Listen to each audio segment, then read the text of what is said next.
Hey friends, how's it going? It's your boy here, back for some more Fire Emblem Heroes, and today we got Grand Hero Battle Cyril. Yeah, pretty awesome free-to-play unit, all things considered.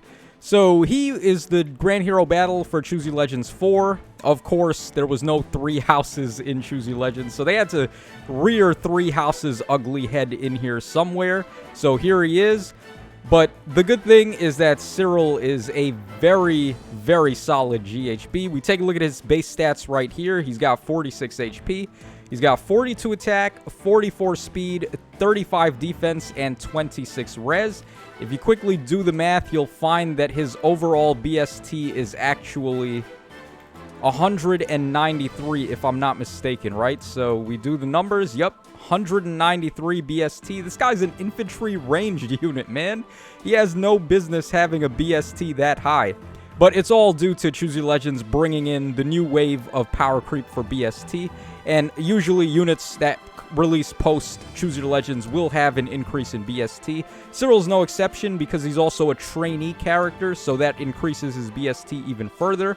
Now, just to put it into perspective, Cyril's BST is higher than Lumera's, it's higher than Fallen Linus, it's higher than Hans's. Like, all of those typical melee infantry type units that we were building prior to this for scoring purposes are now just thrown to the wayside because here comes a ranged infantry unit that's beating them on BST. So it's definitely well worth it to go for the plus 10 on Cyril. Another really cool thing in his favor is that he's a red bow type. We don't really have any free-to-play red bows. I think George was blue, right? George was a blue bow infantry type, that one GHB from Radiant Dawn. So Cyril being red gives him already a little bit of a niche there. He's our only free-to-play buildable red bow. And for him to be this strong out of the box is quite good. We can go ahead and equip his base kit here and take a look at what's going on.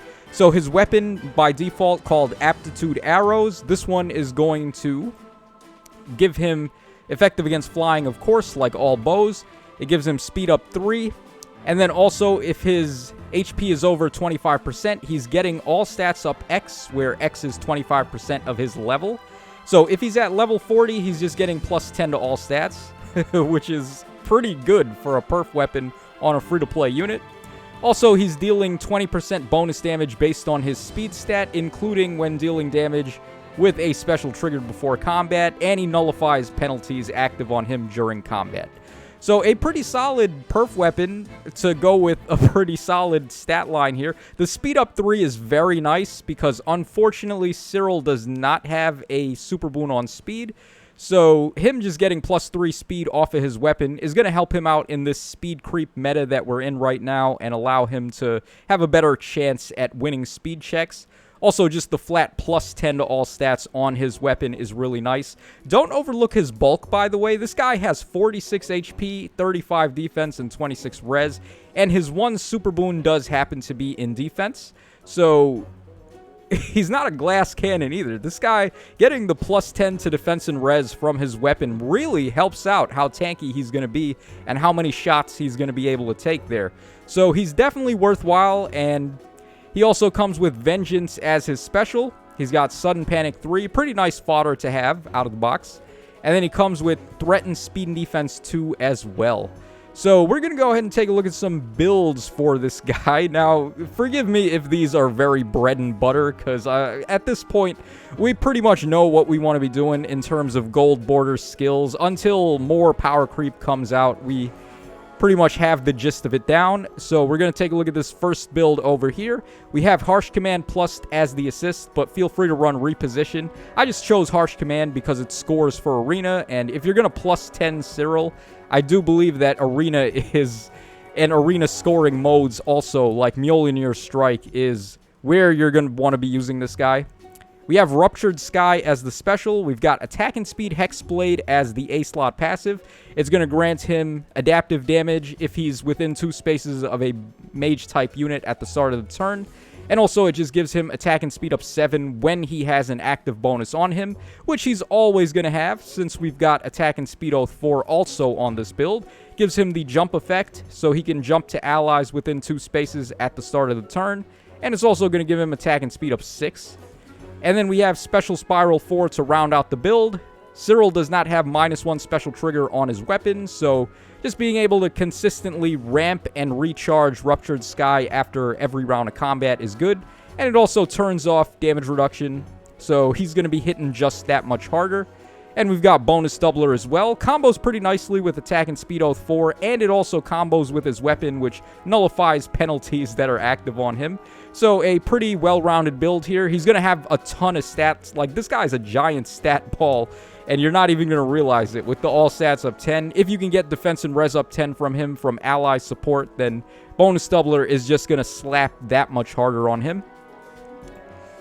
Okay, for our next build, this time we're going to be running Deadeye as our means of turning off damage reduction. We have Remote Sparrow and Brash Assault 4 this time. This is because both of these are giving him 30% damage reduction. Remote Sparrow gives him the damage reduction when he initiates combat on the enemy's first attack. And then Brash Assault 4 is going to be giving him a guaranteed follow-up, which can help him break through wary fighter-like effects and weapons that may try to stop him from doing a counterattack. So with Brash Assault 4's guaranteed follow-up, you can negate wary fighter effects, and then you're free to just get a speed-based double right afterwards. So Brash Assault works pretty well here, and it also augments his damage by 30% of the damage reduction that he's going to take from both Remote Sparrow and Brash Assault 4 combined. So it's just going to help him deal that much more damage. And we also have Times Pulse 4 to essentially work as -1 special trigger on this build. It's going to get Deadeye down to a 2-hit cooldown. You attack the foes once, they're going to counterattack back with all your DR, you're going to survive. And then your next attack is a Deadeye to the face, and it's most likely going to delete the enemy. It's also augmented by Brash Assault's damage there. Again, we're going for Bonus Doubler. It's just one of the better Sacred Seals to go for. I don't see why you wouldn't want to run it on this guy. And our final build is going to be an Arcane Darkbow build. So this is Alchrist's arcane weapon. And if we go ahead over here, we can take a look at what this weapon does. So it grants -1 special trigger, which is nice because Cyril's base weapon did not do that. It's also effective against flying, and then at the start of combat, if his HP is over 25%, he'll be gaining attack and speed up 6 during combat, neutralizing his penalties, which his default bow also did. And then he also gets half a null follow-up where he's neutralizing wary fighter type effects. And then if he initiates combat, he gets an instant desperation. So all of those things are just very powerful effects. I would say I actually still might like his base weapon slightly more because it's adding to his bulk by giving him all stats of 10. It still has the speed up 3, which you would refine Arcane Darkbow to get speed up 3 as well there. But his base speed is actually going to be higher with his own perf weapon there. So I think that's something you want to take in mind. Arcane Darkbow definitely works well on him, but you may want to be saving it for your other bow demotes that don't really have something to work with. So examples would be Dorothy or Kiragi, and I guess Etier as well. Those are some of the demote bows that you may want to give this weapon to instead, because they're a little bit more lacking in the weapon department than Cyril is.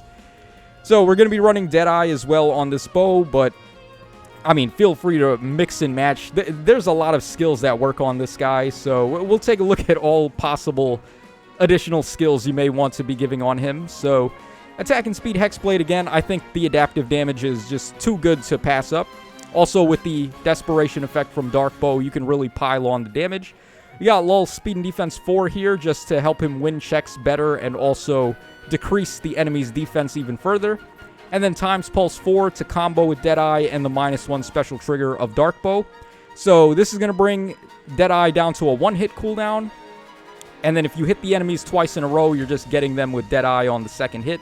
Darkbow with its desperation effect allows you to do that. And you could also break through guard if you're able to get some sort of special ramping effect on him. Maybe from Legendary Hinoka support, or honestly, there's a lot of ways to do that right now. There's many support units that can give you -1 special trigger or give it to you prior to attacking the enemy. There's also Robin's new Rally Spectrum support to take in mind, which could also do that. So just a overall solid build for Arcane Darkbow. Now, as far as other passive skills that work on Cyril that you may want to give to him, We have Flash Sparrow. Of course, this also is on Alchrist. So it gives attack and speed up 7 during combat. And also, if your speed is better than the foe's speed -5, very lenient check here because Cyril is pretty fast himself. It's going to give him the special cooldown charge +1 per attack during combat. So just a nice way to get self-sufficient special ramping on him if you don't want to run support units with him. Attack and speed finish 4, of course, as well. It's going to give him the dual phase attack and speed up 7, which is nice because, as I mentioned earlier, his bulk is pretty good. So you'd be able to gain the stats on the enemy phase, and he could definitely put some work in on the enemy phase. And it also deals +5 true damage when he triggers a special, and after combat, he's going to recover 7 HP to himself. So just more so like a all-around build, I would say you would want to run finish 4 on him for, if you want him to like double up on being good on both player phase and enemy phase alike. We have physical null follow-up as an option as well. It inflicts speed and defense -4 and gives him full-on null follow-up. So unlike Darkbow just negating wary fighter effects, this will also negate the enemy bold fighter effects. So they're not going to be able to get guaranteed double attacks on Cyril unless they're actually genuinely faster than him, which is going to be pretty tough to do overall, considering how quick he is. So pretty nice for offense and defense. Then it also gives him damage reduction cut, where he's cutting any damage reduction on the enemy in half. So adding to his damage, if you don't want to run Deadeye on him or Special Spiral 4, this is definitely the way to go. So this would give you your damage reduction or reduction there. Yeah, damage reduction. What were they thinking when they came up with that? Alright, Desperation 4 is up next. This would be ran if you don't run Darkbow on him, of course. So you inflict speed -4 on the enemy, and then if your HP is not full, or if you move 2 spaces or greater, which you'd be able to move 3 spaces on him if you jump in with Attack and Speed Oath 4, or if you have Guidance 4 on the team, and you initiate combat, you're just getting the guaranteed Desperation right there. So this would be more so for his base weapon as opposed to Darkbow. We have Escape Route 4 as an option as well. This one is very lenient with the restrictions because everyone gets it, and this would be a nice little way to get Canto 1 on him if you wanted to. And when his HP is not full, he's going to also inflict attack and speed -3 on the foe, and then he can jump around to allies within 3 spaces. So Canto 1, pretty juicy to be able to get on him if you want to give him Escape Route 4, just for a little bit of a mix-up there. Spd Preempt is also not too shabby. Inflict speed -4 on the enemy, and then you get Vantage if your speed is better than the enemy's speed in the events that the enemies happen to be using a ranged weapon, like bows or daggers, magic, and staff. We have Spd Smoke 4 as another possible option here. This one gives him dodge after he attacks the enemy. He's going to inflict speed -7 on the target and foes in 2 spaces, and he's going to gain speed up 6 to himself, and the damage reduction from dodge can really help him out because, as I've mentioned many times, he is pretty bulky. Then we have Defense and Res Smoke 3 as well, so inflicts Defense and Res -7 on target and foes in 2 spaces, gives him attack up 6, and then gives him Pathfinder until the end of the turn. So you'd be able to make use of this more so with your other units, and maybe create like a daisy chain of Pathfinder where you've got Dagger or Not on the team, and then you got units that have Defense and Res Smoke 3, so you can just set up even more Pathfinder to like Congo line move your units through. And then finally we have Colorless Feud and Red Feud as options. Colorless Feud more so if you want to deal with like Fallen Maria, be able to KO units that are protected by her, and then also just get all the stats -4 on colorless enemies. And Red Feud, I would say, is the second most coveted feud skill, because we are in God Sword territory. So being able to just give the middle finger to any God Sword is going to be very good. So that's going to wrap us up for the builds on Cyril. Let me know your thoughts in the comment section down below, and if you're going to be going ahead and building Cyril yourself. I'm definitely going to, but the grails have been taking a massive hit. I've built so many units lately that I have really no grails left at the moment. So in due time, I'll build Cyril, but we're going to have to wait a little until that happens. So this is your boy Tacho signing out. Take care, fellas, and I'll catch y'all again on the flip side.